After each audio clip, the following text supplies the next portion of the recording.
Frisky.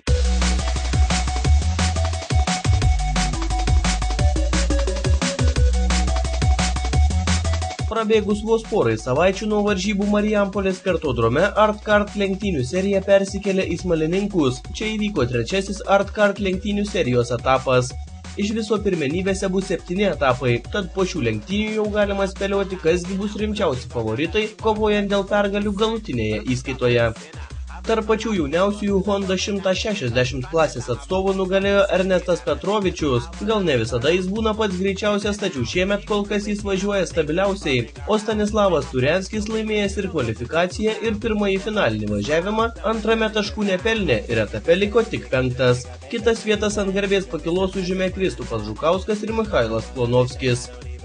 Tarp Art 120 Light klasės sportininkų lygių nebuvo Simonui Draukšui. Jis laimėjo abu finalinius važiavimus ir tapo etapo nugalėtoju. Antroji vieta atiteko Evaldui Dzieltuvui, trečioji Arminui Tomaševičiui. Labai sėkmingai dviejose pirmuose šių metų etapuose pasirodęs Lukas Grebliauskas šį sykį liko 4. Art 120 Heavy klasėje atkakliausia kova vyko tarp Roberto Kupčiko ir Ryčio Reinio. Robertas laimėjo kvalifikaciją, tačiau atidavė pergalę pirmame finale Ryčiui.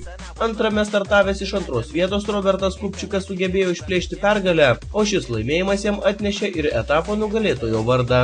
Rytis Reinys liko 2, trečiąją vietą užėmė abiejose finaluose trečias finišo liniją kirtęs Titas Bučelis.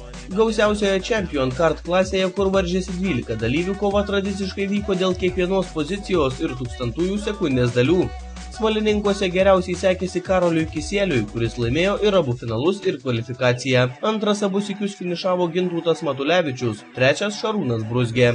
Komandinėje įskaitoje komandos trečiame etape išsirikiavo taip, kaip žengė ir bendroje pirmenybių suvestinėje.